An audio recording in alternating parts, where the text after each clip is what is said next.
Бүгін Мұхаммед Хайдар Дулати атындағы Тараз университетінде онлайн және офлайн форматта аралға су келеме эко-марафоны аясында Жаңа Қазақстан, жаңа жол тақырыбындағы халықаралық ғылыми тәжірибелік конференция өтті.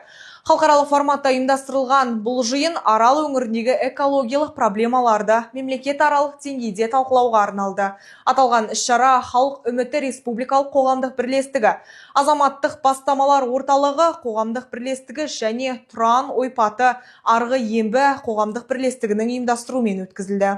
Конференцияның негізгі мақсаты Арал өңірінің экологиялық, әлеуметтік және тарихи мәселелерін халықаралық тәжірибе мен ғылыми зерттеулер негізінде талқылап, нақты шешу жолдарын ұсыну болды. Жиын барысында қатысушылар Арал теңізінің қазіргі экологиялық ахуалына кеңінен тоқталып, солтүстік Аралдағы су тапшылығы мен құрғақшылықтың аймақ тұрғындарының әлеуметтік жағдайына тигізіп отырған кері әсерін атап өтті. Сонымен қатар Біріккен ұлттар ұйымының Рамсар конвенциясы және өзге де халықаралық экологиялық келісімдер аясында Қазақстанның міндеттемелерін орындау, трансшекаралық экологиялық ынтымақтастықты дамыту мәселелері қаралды.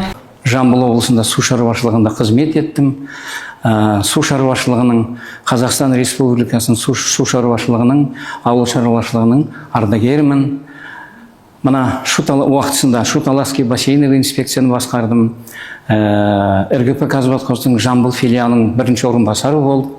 Сояқтан 18 жылы зейнетке шықтым.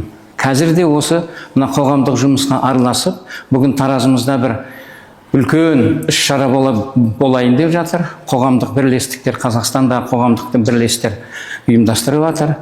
Соған келіп, соған үлесімізді қосып, Аралға су келеме деген тақырып марафон 2 сол жүрейін деп жатыр. Соған енді жан жақтан келіп жатыр. Су десе тыпырлап осы келіп қатысқымыз келеді. Біздің мына Жамбыл облысымызда кіші Арал деуге болады. Мысалы 23-ші жылы өшірдің өзінде мысалы апатты жағдай болды. Биылдың өзінде өте су қиын болып тұр. Ақкөл деген көліміз бар, 264 миллион су бар, бар болғаны 40 миллион су бар, например. Мертвый объем деген жаңағы порогына 45 миллионда су келеді. Толмаса, халық сол жерде тұрған бір 500 гектар, 600 гектар суғармалы жер бар, соның өзіне сол Ақкөлдің төңірегінде орналасқан адамдар ала алмайын деп тұр.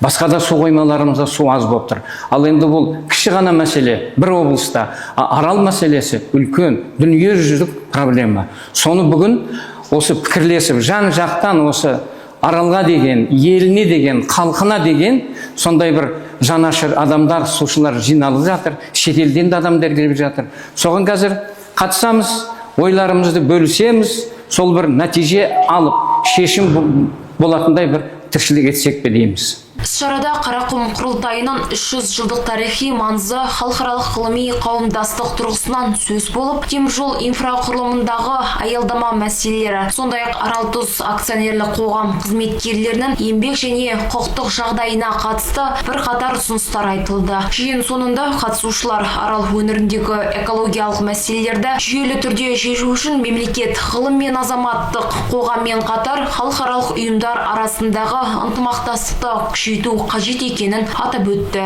Қарақат Пәрімбек, Әлімжан Ақпаев, 7/7 News.